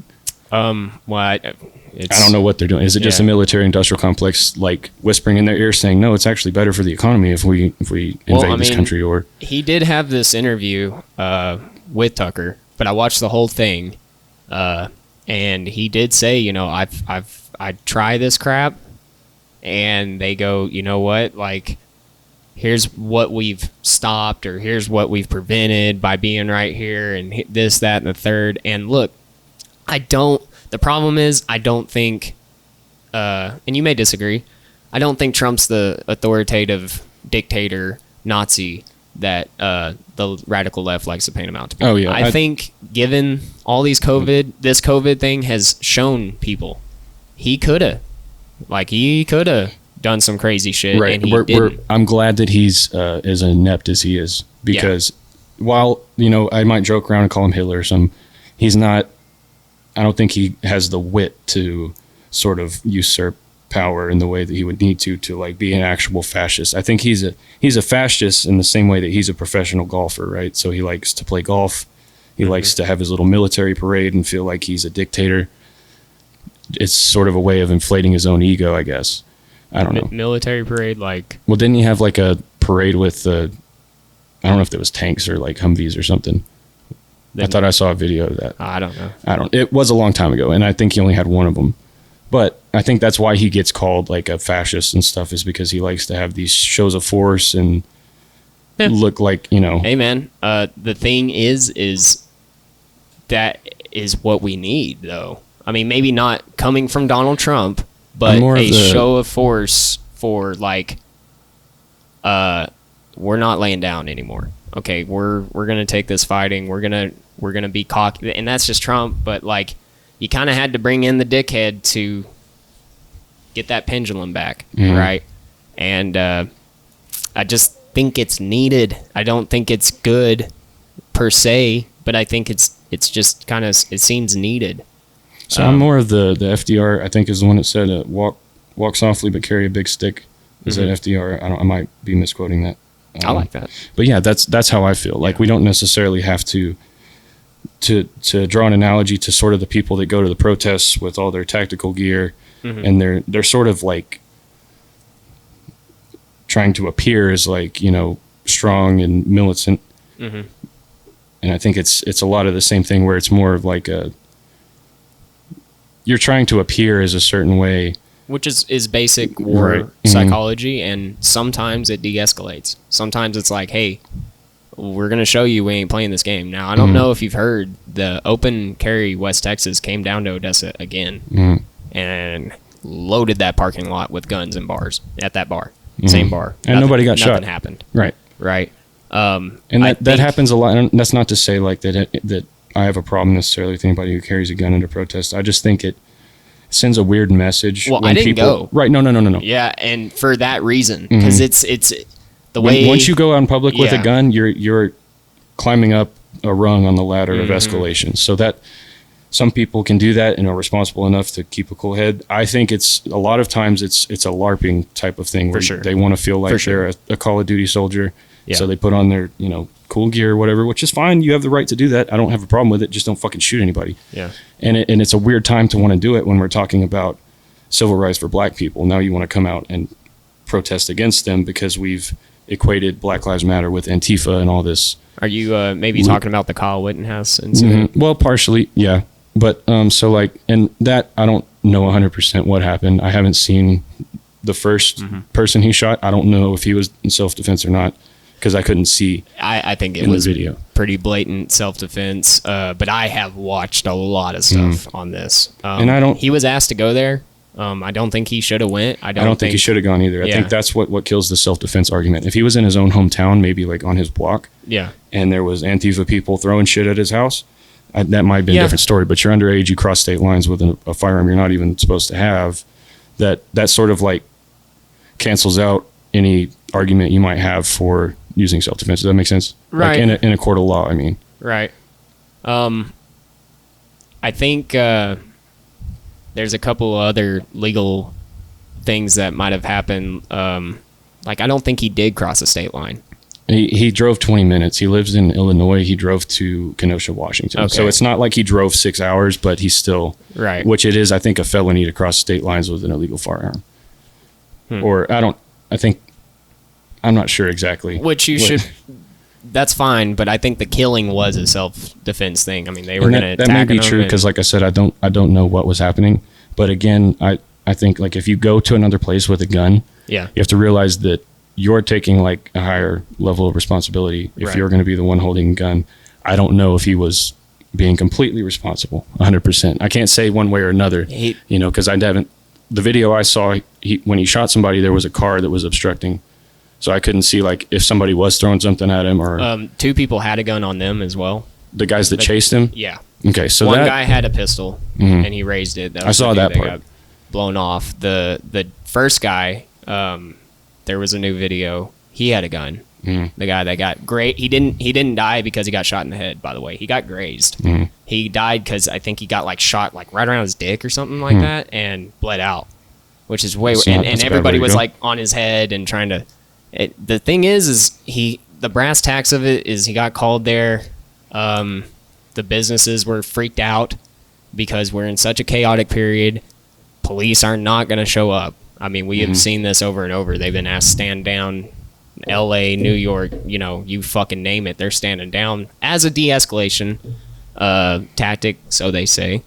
And, he was out there providing medical support. And there's a video of him like scrubbing graffiti and stuff. talking with those That's same actually protesters. what made me feel weird about it. Yeah. Is that there was pictures of him like scrubbing graffiti and doing, and maybe it was like his good intentions, but I don't know. That just seems. And maybe in that time, I'll give my fucking kid a gun if he's gonna. I mean, if he's gun ho about it, and I can't grab him physically and subdue him, then you better go out with a gun and protect himself. I mean, that's just the way I kind of think about it too. But I don't care really a whole lot. I mean, we could talk legalities of stuff, but there's some instances where I just don't care about them. Right. And my thing is like whether or not he was using self-defense in the first shooting, it's a weird situation because let's say I go shoot somebody in the head just for no reason. Right. They weren't threatening me, but I shoot them in the head. I then run away. Somebody tries to apprehend me, and I shoot them. In my self-defense, if I just committed a murder and somebody's trying to stop me, like a good guy with a gun's trying to stop me, an active shooter, right. is that self-defense or is that just another murder if I shoot that guy? And I know it's a hard question. Like I know there's a multitude of ways you could look at that. Well, it kind of seems like not anybody should have been out there. Right. Both they were need to take a chill rioting pill as a because they were society. burning a dumpster and trying to push it at the business the dude was trying to protect. He was pushing that dumpster away. He had a fire extinguisher, put it out. That's the initial aggression thing. Well, that's actually, they had an argument. The dude that got shot in the head was calling Kyle the N-word, which is ironic. They're both white people. And story of the fucking it's like that. What this all boils down to is crazy white people fighting each other. This is where I'm like, look, man, I'm not trying to be in a corner where I'm defending Kyle Wittenhouse. This is not right. And I wasn't trying to put. This is just something that I Right. think like we maybe have some disagreement on. Yeah, people can see this and be like, well, okay, we don't have to be in this. 100% in agreement, right? And I think it sucks. I think death sucks, no matter. And I know people said like one of the guys or maybe two of the guys he shot had criminal records or something. Yeah. And that's kind of weird to try to justify somebody. But it's a weird, like I say, that there's multiple ways you can look at that. Yeah. Like if there was a pedophile that died in 9/11, do we say, oh well, he was a pedophile? Yeah. And that's another thing. Speaking of 9/11, I know you're not like you're not pro mask mandate, which I can understand. Like mandates are a weird thing, when the government says do this, I think that's weird. I envision a world where people wear a mask because we know, like, that's the smart thing to do if we want to try to curb. making a conscious decision for I think it's safety, been that's politicized to a point where it's dangerous now because we're politicizing science, and that's not good. Yeah. I forgot where I was going to go with that point, I think. Well, yeah. Okay. Speaking of 9/11, we've lost 215,000 people now to COVID, and that's if you believe the count. I know there's like a bunch of people that say you can't trust that count because the hospitals have some incentive to inflate the COVID cases. I don't necessarily believe that, but how many 9/11s is that? That's like 60,000 or something. Let me do the math real quick. Hold on. What was it, like 2,700 people that died at 9/11, or 3,000, I guess, to be conservative? Divided by 215. Oh, whoops. Sorry, this is a math portion of the podcast. Okay, that's 71 9/11s due to COVID. Not to say that every one of those deaths could be prevented. I'm not saying that Donald Trump is responsible for COVID existing, but Donald Trump did stop the Postal Service from sending 5 masks to every family in the country in order to stop people from panicking. What kind of mask were they? They were just like the regular surgical blue masks, I believe. Not like the N95 super fancy ones, but they had a plan. They were just going to do it. They didn't like take that order from anybody. They were just like, let's send masks to everybody. And Trump was like, no, that'll panic people. So if Trump, this is my argument against his COVID response. If he had taken a more serious approach to COVID, there would be a lot of people that are still alive. Some of which his supporters. Like there's been people like Herman Cain died after he went to Trump's rally in Tulsa or wherever. Yeah. And it's just, I don't know. I wish he would have, instead of trying to use it as a narrative to spin and say like, oh, the Democrats are trying to make me look bad. There may be some of that where the media is like, that's true. Yeah. Yeah. That some of that is true. Definitely. They do try to like frame Trump in the most negative light possible. Never let a crisis go to waste, you know? Definitely. I agree. Well, I mean, that's just given world history about pandemics, there's always going to be the, hey, you could have done this. And if you would have took it more seriously, you know, the swine flu was taken very seriously at first, and it turns out you didn't need to. That's the thing, you never know. Yeah, you never know. And Trump had the I really think he was a shoo-in because of the economy and the numbers and everything like that, and how you want to interpret the numbers. But regardless, I think he was a shoo-in. And they push the red button on election year, impeachment on election year, and China didn't like what was happening because you know he went full in. He's like, I think the one kind of decent thing about Trump is what he ran on, he does try and get accomplished. I mean, which is just not a politician. It's the opposite of a politician. Not saying he's perfect. I'm not saying any of them are, and I wouldn't expect it to be. I don't like to give the power to them, but yeah, I just, you know, of course, duh. Like anybody, if I was in that position, if anybody else was in that position, there would have been like, hey, if you would have taken it more serious, or if you would have done this. Well, there's the thing is, you can look at other countries and the way that they've handled it, because that is, when you say like you never know what would have happened. There's a country like South Korea, for example, has millions of people. They had like 5,000 deaths. Yeah. So I know Trump could have handled it better. I'm not saying I could have done a better job. Yeah. But listen to scientists.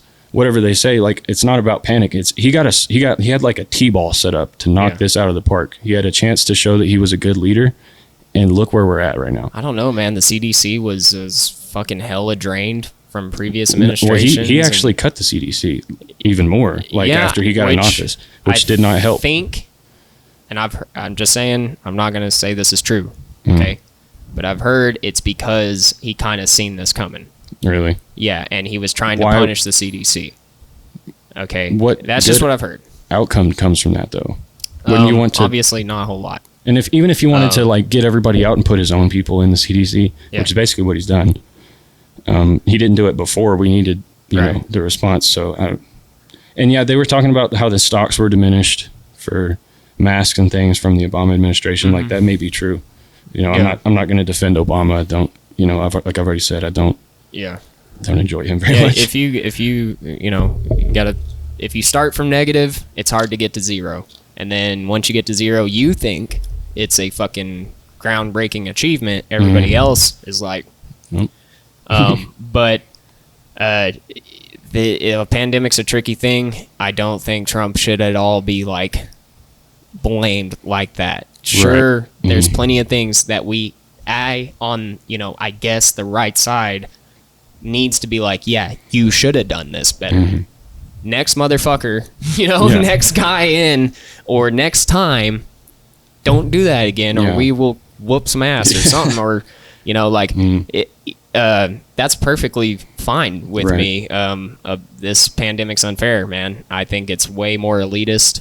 I think it's way more. And those are the people who are benefiting from this. Is like the politicians who, and this is what makes me most mad about Trump on this issue, is he, I don't know about him specifically, but there was multiple instances of politicians, both Democratic and Republican, making trading decisions before the public was really sort of warned fully about COVID.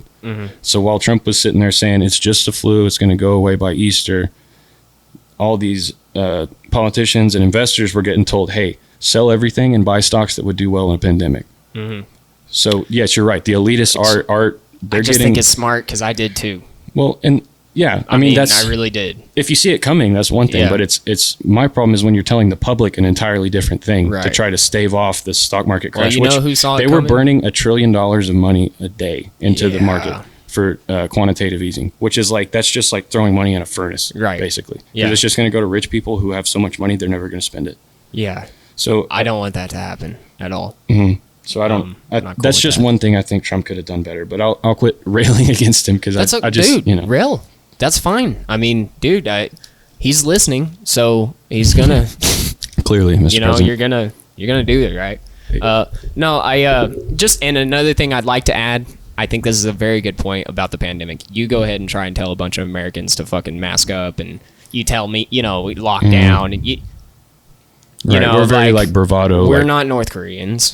We're South Koreans. We're not Sweden. We're not Italy. Italy got railed, but that's a generational thing. They live with. Yeah, there's a lot of smokers, a lot of elderly people. Yeah, it's just a fucked up deal. And that's Accept it. And let's do better. Let's not choke each other out with our fucking propaganda and our bullshit. Let's just do better. It's okay. We got it. My hearts go out to anybody afflicted by this disease, man. right. But when it comes to the mask, I think I am looking at the science. I don't think the cloth masks do anything. That's No, my there's issue. there's definitely some masks that are basically like useless. Yeah, I've grinded stone for close to a decade. I understand masks. Okay, I know which ones work and which ones don't. And we're talking about a virus particle. Yeah. So I just don't think it's cool. I'm weirded out by authoritative culty shit. Fair enough. I don't want to rail on Muslims, but radical Islam makes their women mask their face. Yeah, there's It's shame to go out in public, and all this crap. And if you go out in public without a mask, you're gonna get beaten or Right. whatever. And dude, if you go out in public in certain spots in this country, you will get arrested. Straight up. I've watched way too many. This could be a propaganda trail, but that's okay. I don't think it's cool. I've been asked to leave a few times. I think here in Odessa now we've just kind of like accepted who's going to be an asshole and who's not. But if I go into Walgreens, for instance, it's a pharmacy. Right. I mask up out of my own conscious decision. right. If I go to a restaurant and eat, You can't wear a mask and eat. Yeah. I'm not doing that. Right. Okay. And that's fair enough. Yeah. Right. That's I think we need to be not let the fear control us, but we need to also, like for example, you say like going into Walgreens where you might run into somebody who either has it or you might be asymptomatic and you might give it to some old lady who Right. fucking dies No, 2 I weeks don't- later. I don't wanna do you that. You don't want that on your conscience, right? So and that's where I can like agree with you that I don't think the government necessarily mandating masks is a good idea. I think Or the government companies. saying like, hey, well, I can understand companies because they don't want to get sued. Well, they could waive liability, but I mean, if it's a constitutional right, you're not going to get sued. I mean, But where does it say in the Constitution though that you, like? I mean, I know it doesn't say anywhere you have to wear a mask, but to me, I feel like freedom our of freedoms have been travel. eroded in a lot different areas, like the NSA spying on us, civil And I don't- forfeiture. And I know, like you probably agree that those are Dude, problems. it's terrible. I And just don't want see it to happen again. the mask problem is a lot smaller, and I understand it might be the principle of the matter that you're being told how to live, and you're being told you have to do this, Yeah. which I can understand why you'd have a problem with that. I think it's just, at the end of the day, it's one small sacrifice to make in the grand scheme of things. I think it also makes people more unhealthy. I think breathing in your own air doesn't work out very Mm-hmm. well all day.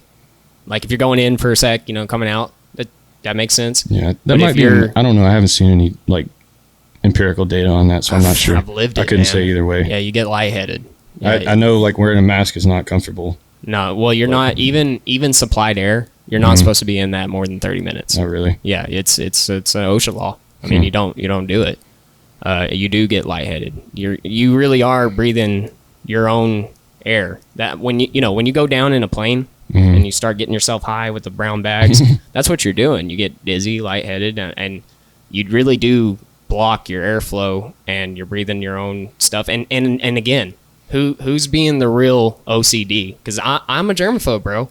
I do not like this. Right. Okay. Yeah. If one good thing comes out of this is that we're going to wash our hands more and Right. be less disgusting. And I haven't gone into public restrooms unless absolutely necessary before this. And I don't like going into public places, and I don't like going to the damn grocery store for my food. And before the pandemic, after, I'm still not going to like it. Yeah. Right. And I'd rather just grow my own stuff. I'd rather not give a damn about who's in power, because I got my power. Right. Okay. Yeah. And not only that, again, when I have power, like right now, I feel like I got power. Mhm. And that's pretty bold to say, but I've got a good job. I've got a piece of land. I've got all kinds of stuff. I have a lot of abilities and talents too. I'm not the only one benefiting. My friends benefit.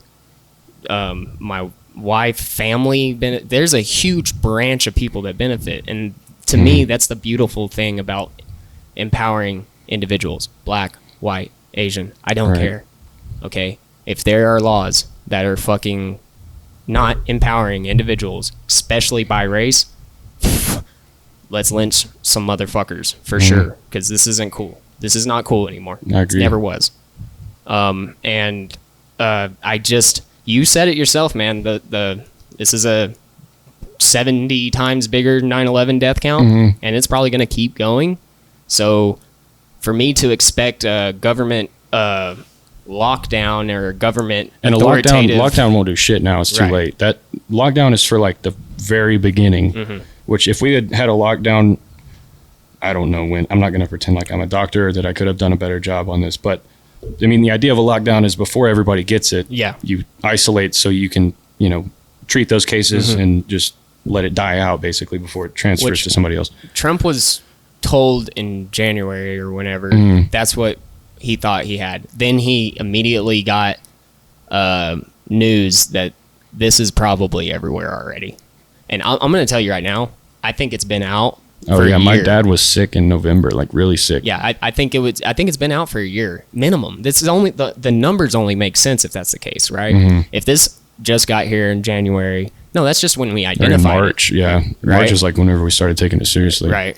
But And again, it overlapped with the flu season of 2019. Yep. So like I feel like, and also an interesting thing I read, you remember when there was all those people dying from vape cartridges? Uh-huh.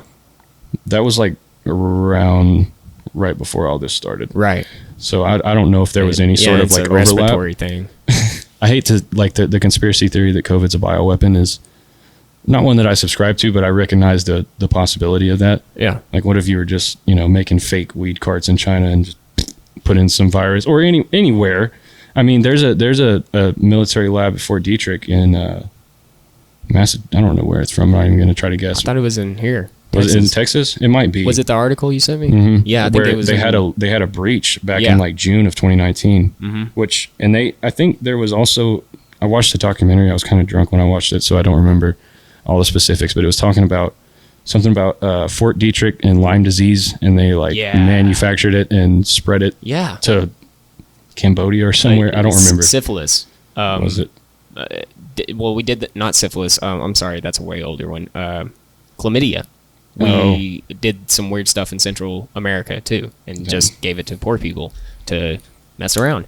And you know what? Francis Boyle was the guy who pushed the level 4 facilities to get out in the we got done with this, I think, either in 1999 or 2001. We eliminated level 4 weapon facilities. We're over that. We're not doing that anymore. And turns out like there was still, we got some leftovers here. We're gonna have to move them to China, And I do think it's a bioweapon. I definitely not gonna go as far as to say is like nefarious. Right. I'm like just saying, you could also say, I mean, if in a lab where they're studying these things, if somebody accidentally gets infected with it, there doesn't have to be. That's why we shut them down here, because it's next to impossible. It really is. And if China, you already know, they don't give a shit.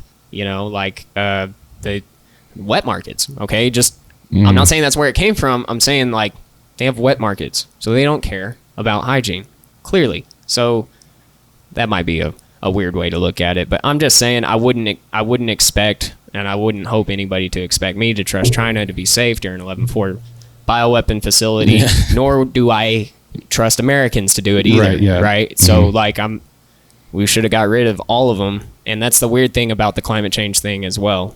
We're gonna circle all the way back is. We're not the ones polluting the planet so much, okay, guys? We do a little bit, but it really is China, India, and Moscow. They put out literally I forgot what it was, 4 times the amount. That's rough.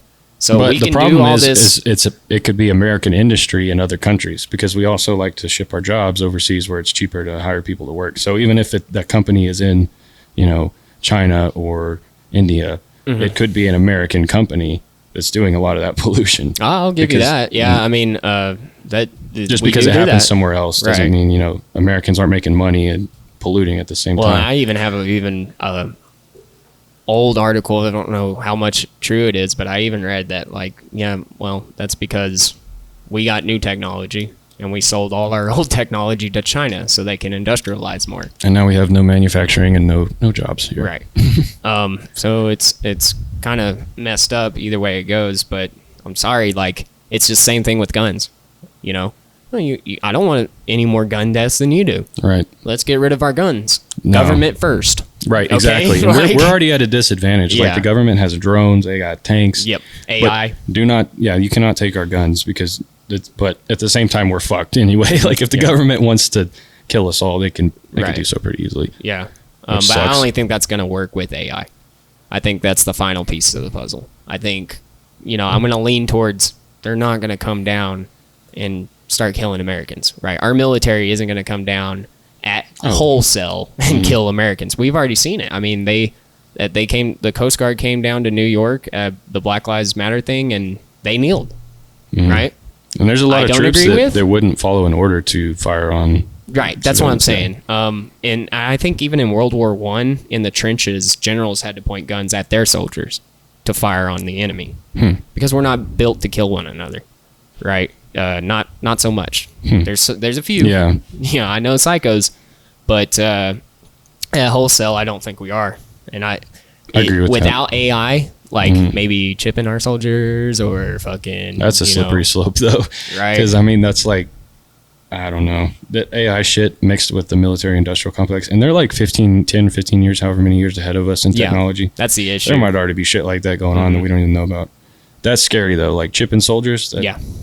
That's why, say what you want about Netflix, but man, Black Mirrors. I think that show it's like a prophecy, patriotic job. Yeah, it's woken up a lot of people. It's I don't know. Do some shrooms and watch Black Mirror. Don't even do shrooms. You could just sit. The first episode I watched, I told my wife, I was like, I'm not doing that again. It hit weird. So hard at home, and I was like, I'm not doing that again. But I had to. What was it? Was it the first episode of the first season? Yeah. Which is that the one where the guy fucks the pig? Freaking out. No, he's freaking out about becoming his dad, and like his dad was terminally ill, and they were actually like he was going through these. He was chipped, I think, at the beginning, and he was going through these way too and stuff. Vivid stuff and scenarios, and he kept figuring out that he was chipped, but then he kept being chipped. Dude, that stuff's scary, man. I don't know. And Elon Musk's talking about Neuralink now. Yeah. We'll have it at the end of the year. Like, okay. Not me, dude. No, you're not. No thanks. Now, there's always the flip side, to every coin. Yeah, he says Like, it'll be good for for blind brain people. disease and Yeah. things like that, which that may be true, but it's as with anything that, like the internet, for example, you could say so many good things have happened because of the Right. internet and so many bad things have happened because of the internet. Same It's, thing with socialism. Same thing with capitalism. Yeah. There's, Very there's true. just that risk of There's a this spectrum could of go things that are very gonna happen. bad. Right. Yeah. This could go very bad. But,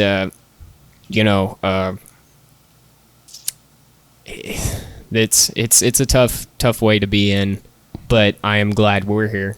Yeah, And me I'm too, glad man. we're having this conversation. Me too. dude. I feel like it's been a productive conversation. I'm glad we're Yes. both freaked out about AI. I think if we could get that common ground, we could get anything. Right, yeah. So what do you think, man? You want to add? We're about to hit 2 hours, a minute and Oh 52, shit, bro. that happened fast. Well, I got nothing to add, man. Just thanks for having me. I think it was a good conversation. And Yeah, sorry about I- the dogs. oh no, you're They're good, going dude. in You don't have to messing with you. apologize. I like when they fight. But no, thanks for having me on. I think these kind of conversations are very important, and I think more people should start these kind of conversations. Heck Instead yeah. of looking at the phone and being angry all the time. Yeah, yeah. There's no need. Let's do this again. Maybe yeah, I can man. bring Steve on or something, Hell yeah, and we man. can tag team and Argue about all bully kinds you. of stuff. Yeah. No, I'm just joking. I I love hate arguing with Steve. He is so stern. Like he's such a grounded dude that like he's very and he's not fundamentally educated. Like I went through public schooling, and you too, and we have a different way how we Right, got educated. yeah. That's not the same boat, but I'm always drawn to those guys. I like that. Right. You always get a little different characteristics when you're not grown up in the same way as everybody Right. else. Well, which is good. You could tell an experienced guy all you want to, just fresh out of college, Mhm. on how you know so much about theory, but he's done it, and it's but definitely let's be educated. I'm not saying let's not go to school or nothing, We but just need better schools. That's what we need. yeah, we need a better whole schools. nother I can think of they worms. just need to get smaller. Like I don't see why we have to just clobber these huge buildings and clobber all these kids into one thing, and 'Cause it's 30 cheaper to kids a have one school classroom. instead of That's 3. an issue, dude. But yeah, thanks, man. I appreciate it. Yeah. Good conversation. Yeah, man. Good shit. Let's do it again. That was fast 2 hours. Just landed on your face looking at me.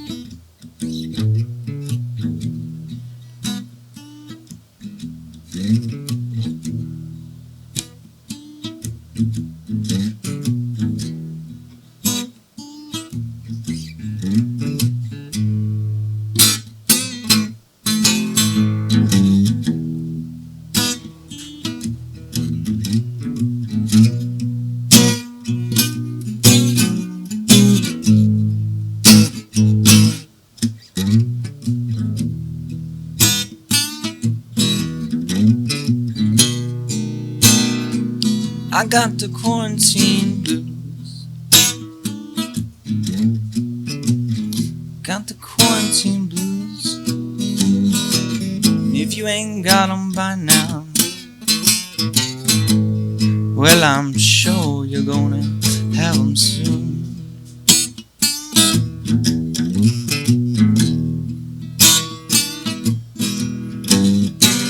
And I can't see my baby. Lord, I think she's got 'em too.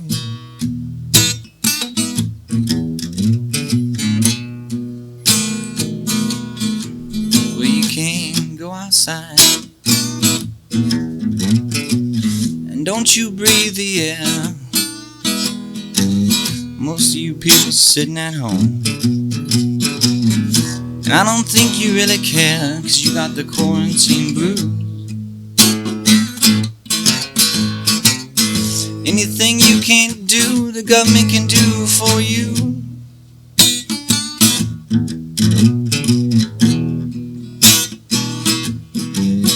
And if you ain't confused, just turn on the news and you'll have 'em soon.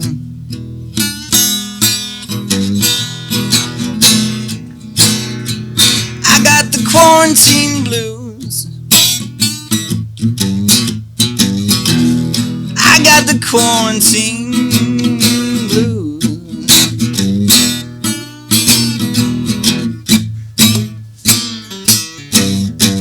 If you ain't got 'em yet, well, I'm sure you'll have 'em soon. Woo. And I can't go see my baby, and I guess she's got 'em. Well, I guess she's got 'em too.